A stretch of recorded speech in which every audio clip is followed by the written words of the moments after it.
في كل مدينة وبلدة ثمة مكان يملأ صمته همسات الحكمة.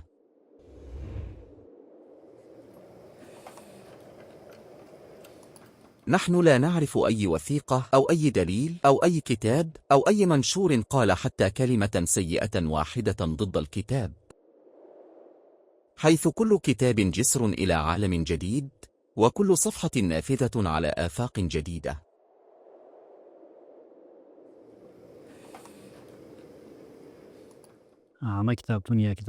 المكتبة العامة هي عنوان ومكان يشكل الأساس والركيزة لتطور البلاد وازدهارها وقوتها. المكتبات العامة هي بيوت يمكن للمرء في أحضانها أن يصغي إلى أصوات متنوعة وأفكار وثقافات شتى.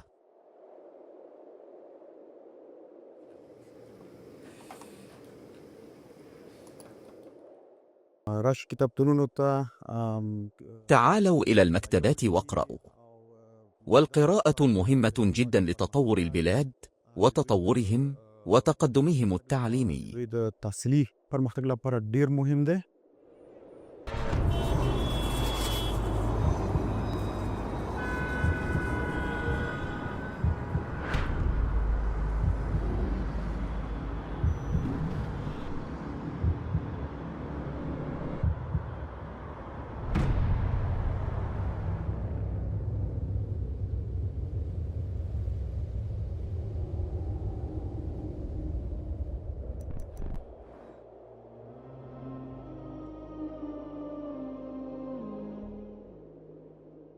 اليوم نخطو إلى مكان لا تروي فيه الكتب الحكاية وحدها، بل يحمل فيه الناس أيضا قصصا تستحق أن تسمع.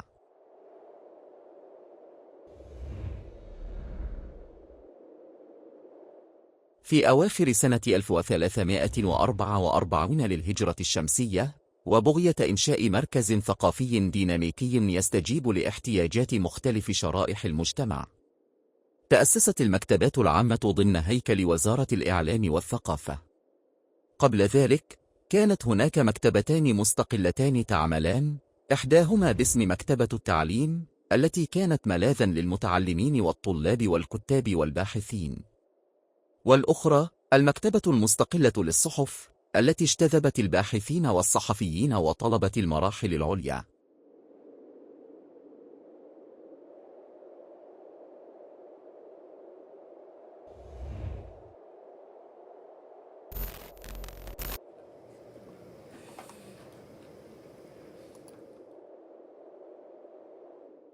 مع تأسيس المكتبة العامة، اندمجت هاتان المؤسستان في كيان واحد تحت اسم المكتبة العامة، لتنطلق بشعار شامل: الكتاب للجميع.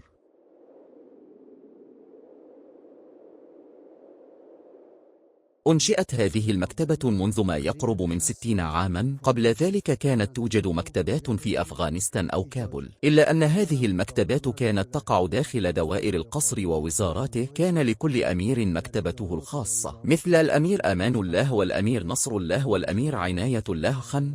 مع ذلك كانت هذه المكتبات تقع داخل القصر، ولم يكن يسمح إلا لكبار المسؤولين الحكوميين باستخدامه. حتى مسؤول القصر الأقل رتبة لم يكن يسمح لهم باستخدامها، فضلا عن عامة الناس.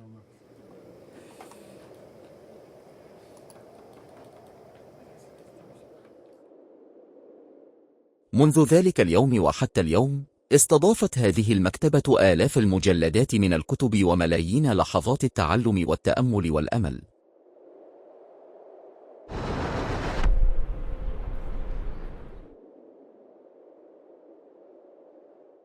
على مر السنين، تحول بيت المعرفة هذا من مساحة صغيرة إلى مركز ديناميكي نابض بالحياة، تركت فيه الأجيال بصماتها المعرفية.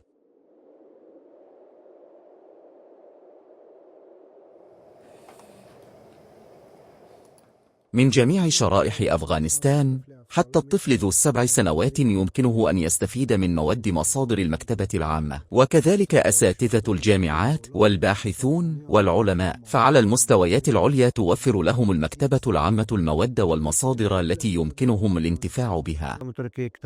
كما يوحي اسمها، تقدم المكتبة العامة المركزية خدماتها للجمهور، وهي مكتبة دائمة وتضم قاعات متنوعة. تحتوي هذه القاعات على ما يقارب 120 ألف مجلد من الكتب، مقسمة بدورها إلى أقسام يمكن لمرتدين استخدامها.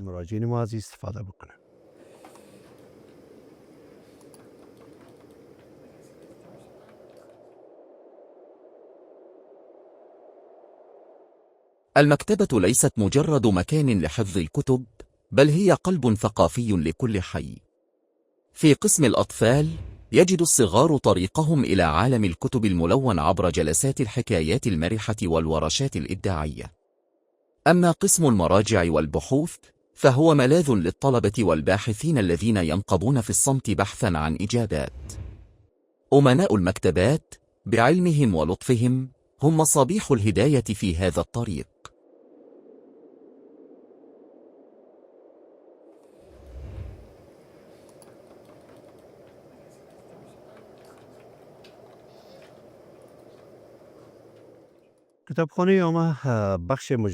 قسم المجلات في المكتبة العامة يضم منذ أول نشرة طبعت في أفغانستان من سراج الأخبار وشمس النهار وحتى اليوم جميع الصحف التي صدرت في المركز والولايات، حيث جمعت وحفظت في قاعة الصحف والمجلات على شكل مجموعات مؤرشفة، وهذا يعد مصدرا قيما للغاية لقرائنا وباحثينا. وبهذا الشكل لدينا في مكتبتنا العامة كتب قديمة جدا ونقية، معظمها يزيد عمرها عن 218 و220 عاما، وهذه الكتب في خدمة باحثينا وقرائنا وكل من يريد استخدام هذه المصادر.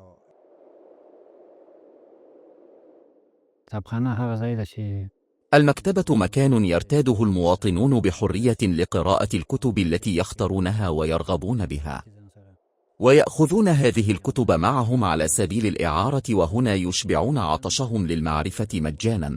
بالنسبة لمواطنين الأعزاء أو مرتدين الذين لديهم الفرصة أو الوقت للحضور إلى هنا والبحث أو القراءة بأنفسهم، فإن القاعات في خدمتهم بشكل عام. ولكن بالنسبة لعدد من قرائنا الأعزاء أو مواطنين الذين ليس لديهم الفرصة أو الوقت للجلوس والقراءة في القاعات، يوجد قسم لتوزيع أو إعارة الكتب، حيث يوجد استمارة، وعند الزيارة يأخذ القراء هذه الاستمارة معهم ويملؤونه، إذا كانوا موظفين حكوميين أو طلابا أو علماء أو يعملون في مكان ما. وإذا لم يكن لديهم عمل رسمي فإنهم يحضرون شهادة من وجيه منطقتهم. عند إحضار الشهادة هنا يتم إعداد بطاقة عضوية لهم. عند توزيع هذه البطاقة عليهم تكون البطاقة صالحة لمدة عام واحد. يمكنهم الحضور والحصول على الكتاب من قسم الإعارة وأخذه معهم لمدة 15 يوما. إذا تمكنوا من قراءة الكتاب خلال هذه الأيام 15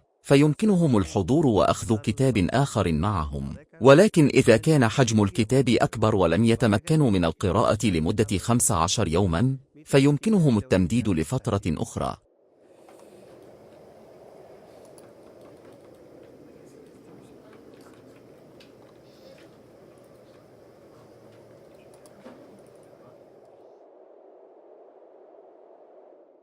المكتبة بما يتجاوز الكتب هي مكان لربط الناس والحوار وتبادل المعارف وتنمية الثقافة.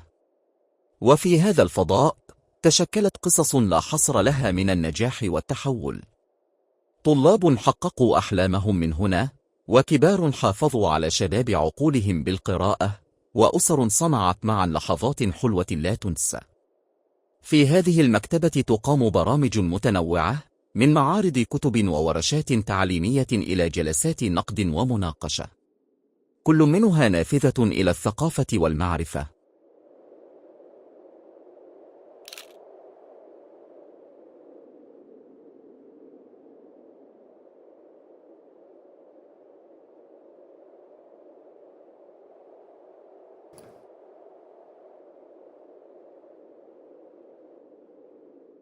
في سبيل ترسيخ ثقافة القراءة وتعزيزها، أطلقت برامج مختلفة في جميع ولايات البلاد بما في ذلك مركز كابل. والمعلومات التي نملكها من المكتبات العامة وكذلك من الناشرين في السوق تظهر أن هذه الثقافة في طور النمو، وكلما نلتقي بالمتعلمين من طلاب الجامعات وطلبة العلوم والعلماء الكرام نرى أنه مع مجيء الإمارة الإسلامية قد ازدادت قوة ثقافة قراءة الكتب، والمسؤولون متنبهون إلى ضرورة تعزيز هذه الثقافة حتى يصبح بلدنا من الناحية العلمية أو من حيث ثقافة القراءة على الأقل قادرا على منافسة دول المنطقة أو العالم.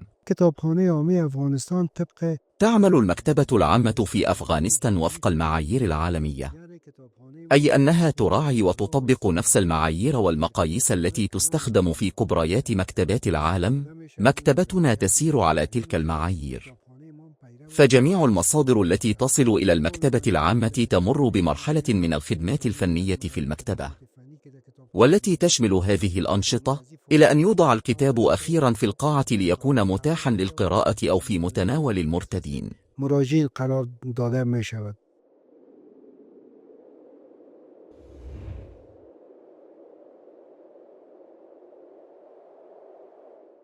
يجدر بالذكر أن رئاسة المكتبات العامة تضم اليوم 109 فرعا نشطا في أنحاء البلاد، 13 فرعا في كابول والباقي في سائر الولايات والمديريات.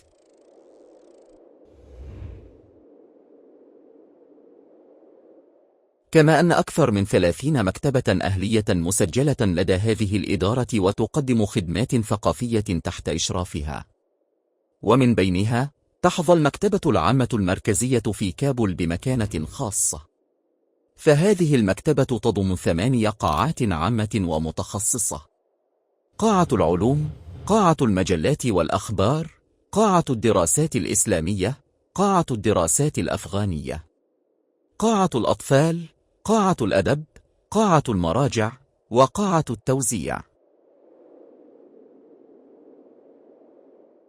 جميع الصحف والمجلات سواء التي تصل من المركز أو الولايات يجب حفظها وصيانتها هنا على شكل مجموعة، ويتم جمعها سنويا وشهريا وفصليا، ثم في نهاية العام إذا كان الحجم أقل تحفظ في مجموعة واحدة، وإذا كان أكثر فتحفظ في مجموعتين.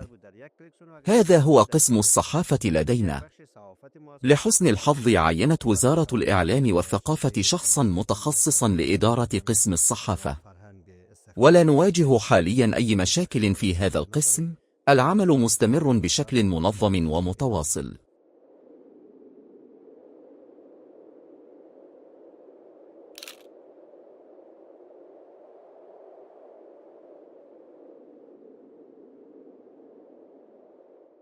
استضافت هذه المكتبة على مر تاريخها شخصيات علمية وثقافية بارزة في البلاد، منهم الأستاذ خليل الله خليلي، محمد علي كهزاد، البروفيسور عبد الحي حبيبي، عبد الرزاق فاني، وحيدري وجودي. وتضم المكتبة حاليا أكثر من 100,000 مجلد من الكتب والمجلات والصحف ومجموعات القوانين.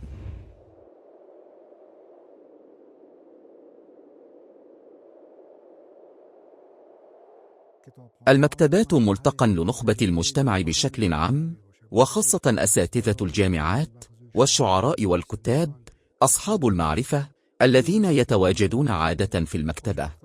ولحسن الحظ كانت مكتبتنا العامة في يوم من الأيام ملتقى لنخبة الثقافية في هذا البلد. على سبيل المثال كان العديد من الشعراء يحضرون هنا، وكانوا يأتون مرة أو مرتين أسبوعيا فينظمون الشعر ويتبادلون الثقافات ويتبادلون قصائدهم ويقرؤون. وكذلك استخدم كثير من الكتاب مصادرنا، وهذا الأمر مدعاة سرور وسعادة كبيرة لنا.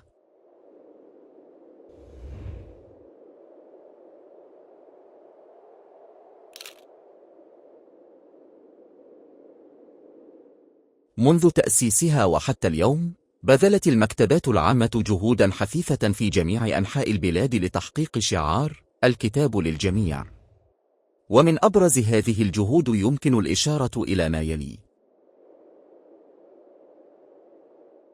توزيع آلاف مجلد من الكتب المطبوعة حديثا على جميع فروعها في المركز والولايات، تنظيم مسابقات القراءة على المستوى الوطني، برامج سرد القصص للأطفال، الكشف عن أعمال المؤلفين المحليين.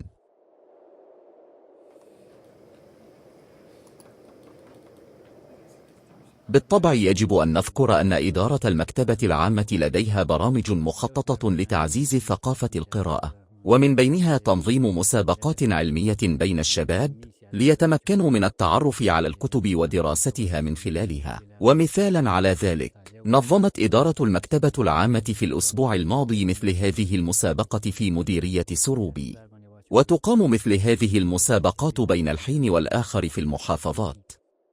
لأول مرة خلال العقد الأخير، عقدت الندوة الوطنية لأمناء المكتبات الأفغان في فندق انتركونتيننتال، حيث شارك فيه جميع أمناء المكتبات من ولايات أفغانستان، إضافة إلى أمناء مكتباتنا في المركز وعدد من أمناء المكتبات الأهلية.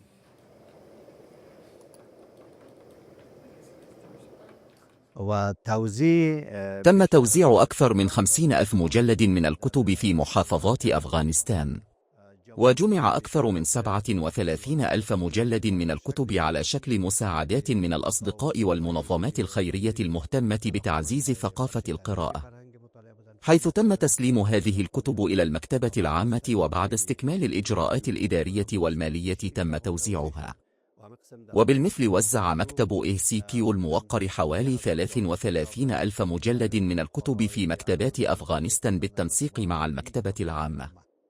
ويتمتع قراؤنا حقا برقم مثير للإعجاب للغاية، وهو حوالي 130,000 شخص في مركزنا، بالطبع دون ولاياتنا. ترغب إدارة المكتبة العامة إلى تنظيم مسابقة على مستوى البلاد في كتابة المقالات أو الأبحاث بين الشباب، وذلك لكي يتمكن شباب الوطن والطبقة المتعلمة من استخدام مصادر ومراجع مختلفة حول موضوع محدد لإعداد مقالة قوية، ثم تكون جديرة بالحصول على الجوائز والمكافآت.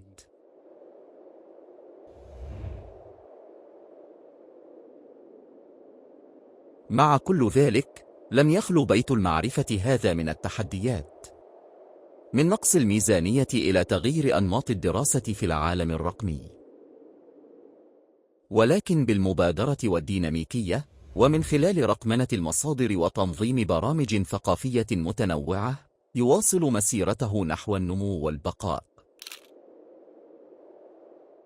نحن نرغب في إقامة حفلات إزاحة الستار عن كتب الكتاب الأفغان لتشجيع كتابنا على كتابة المزيد، لنصبح أكثر ثراء في هذا المجال العلمي. وللأسف، ما زالت ثقافة تأليف الكتب والكتابة ضعيفة في أفغانستان. لذلك نحن نسعى لتنظيم مثل هذه البرامج والفعاليات من أجل تحفيز كتابنا على التأليف والكتابة. لم تقتصر مسابقة قراءة الكتب على المركز فحسب، بل أقيمت أيضا مسابقات جيدة جدا في نواحي مدينة كابول ومديرياتها، وكذلك في ولايات أفغانستان. ومن أمثلة ذلك مسابقة سيرة النبي في العام الماضي التي أقيمت في ميدان جمن حضوري بكابول، حيث شارك فيها حوالي 1200 شخص، وقد قدمت لهم جوائز قيمة من قبل رئاسة المكتبة العامة بالتعاون مع وزارة الإعلام والثقافة.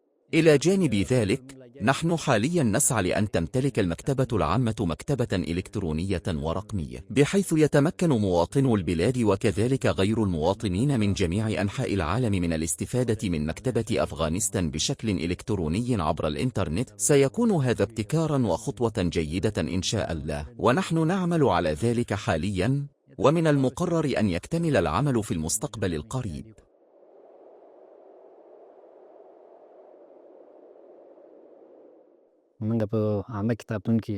لدينا حاليا مكتبة متنقلة واحدة في المكتبة العامة، وفي المستقبل القريب من المخطط زيادة هذا العدد إلى 13، بحيث يكون لدينا 13 مكتبة عامة في مناطق مختلفة من مدينة كابول، بحيث يمكن لمواطنين استخدام المكتبات بسهولة في كل شارع وساحة في السوق وإرواء عطشهم للمعرفة.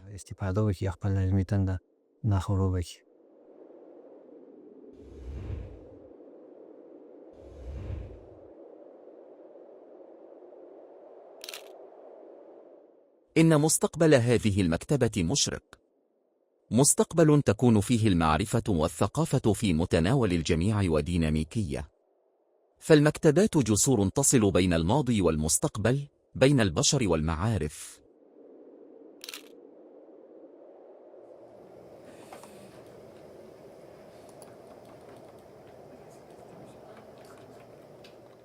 بدي أدمنه كشي. علينا أن نتذكر أنه من أجل ازدهار البلاد ماديا ومعنويا لا يوجد طريق آخر سوى العلم، والعلم لا يتحقق إلا من خلال الكتب والقراءة. وعلى هذا الأساس نوجه طلبنا ورسالتنا إلى جميع شباب الوطن بأن يتوجهوا إلى المعرفة لنتمكن من تطوير هذا البلد وهذه الأرض بأنفسنا.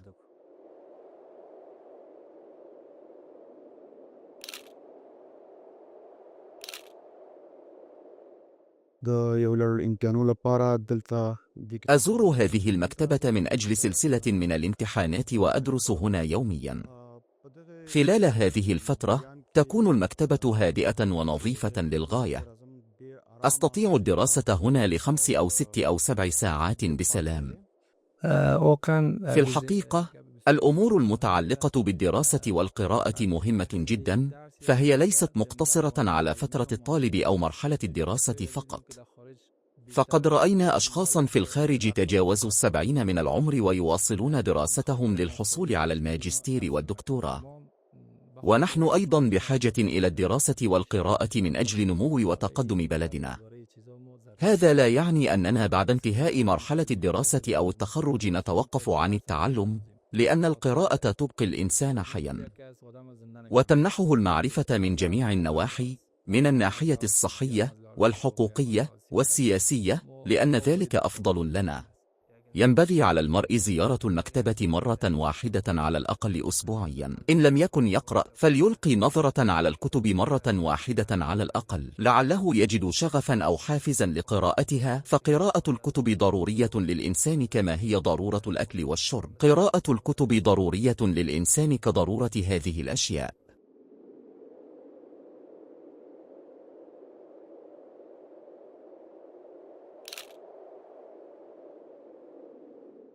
مع كل كتاب نقرأه ومع كل صفحة نقلبها نمنح هذه الجسور روحا جديدة.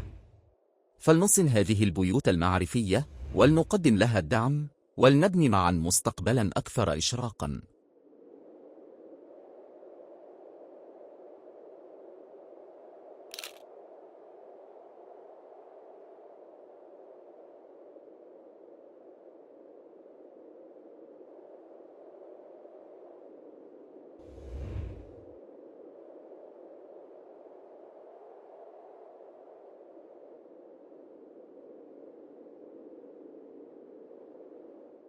ما ستشاهدونه في الفيلم الوثائقي القادم